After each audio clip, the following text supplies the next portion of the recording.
So is she an enlightened mom or a really bad one? A New York City mother and her son are smack in the middle of a controversy because she let her then 9-year-old boy ride the New York City subway by himself. Here's NBC's Mike Taibbi.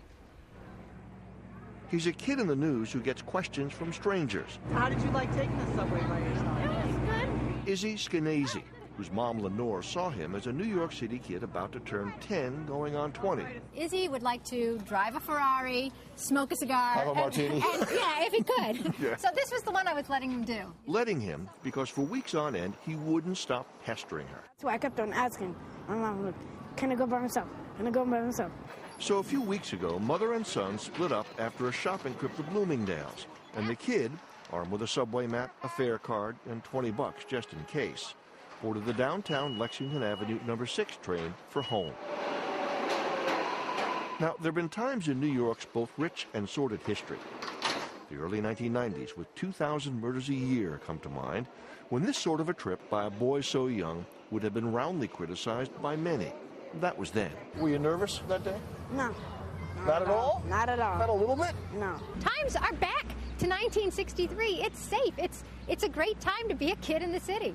In fact, one recent statistical survey places New York right at the top of the list of the safest American cities, right up there with Provo, Utah.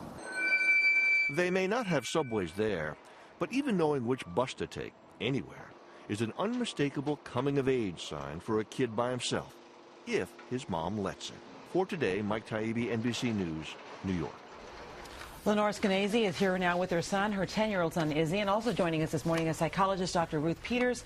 She is a Today contributor. Good morning to all of you. Hi. You're a columnist for the New York Sun, so Yes. you wrote about this, which is why everyone knows about it. Do you regret writing about it? No, actually, I'm really happy about it because I've been told by so many people, the ones who aren't castigating me as crazy and who think you should, be tried for child abuse, right? Yeah, the ones who aren't telling me that are all regaling me, as were the cameramen here today, about the first time they took the subway. And for most people, it's a great, happy memory. People love that independence. Did you decide to let your son Izzy do this because he was nagging you? Yeah. Or was that the only reason? Or did you actually think that you wanted to give him an independent opportunity? What was your plan? He nagged me for an independent opportunity, and this seemed great. I mean, we went to Bloomingdale's so that I could drop him off. I mean, I left him there in the handbag department thinking, this will be fun. And he had his subway map, and we talked about it beforehand, and here he is. You live to tell the tale. But here's the question I have. I mean, we guess that children at this age, he was then 9, don't have the ability to sort of deal with all the things that could come out at them. Well, I know you're not shaking your head. What do you think, Doc? Well, he may have the ability, but we can't control who's around him, all right? And so I'm not so much concerned that he's going to be abducted at that moment, but there's a lot of people who would rough him up. There's some bullies and things like that, and I think that this could have been, you could have gotten the same experience in a safer manner. Right, well, let me ask you about that. But what is the same experience is going on the subway, and that is safe. It's safe to go on the subway. It's safe to be a kid. It's actually safe to ride your bike on the streets. We're like brainwashed because of all the stories we hear that it isn't safe, but those are the exceptions. That's why they make it to the news. This is like boy boils egg. I mean, he did something that any 9-year-old could do. You basically quote in your article all the evidence that, in fact, the idea of abduction is a very rare event, that any kind of negative experience is a relatively rare thing. I mean, people wonder, like, how would you live with yourself if something happened? It would be horrible, and I don't know. But you can't live your life that way because you could slip in the shower. What do you think? I think that it's a really easy, simple thing to get home. You don't think it's that hard? No. You weren't scared at all? No. What did you think about your mom letting you have this opportunity? I was like, finally. Finally, okay, so what did it make you feel when you did it, when you got home?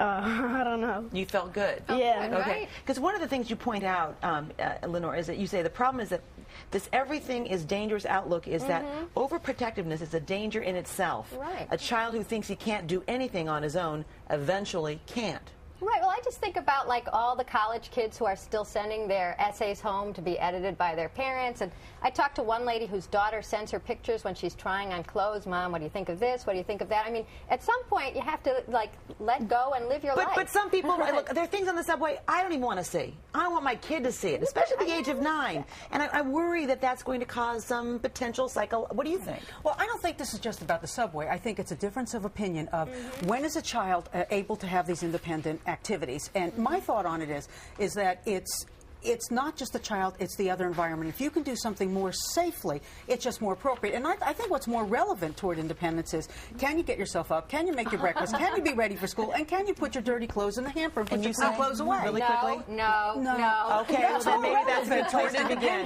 Okay. We could go on because the topic I think that touches a lot of nerves. But we've got to go. Well, I wish you luck. Wish you luck. Yeah. Nice to meet you, Izzy, and thanks so much, Doc Peters, for letting us get your perspective on all of this. And I think this is going to be continued, I think.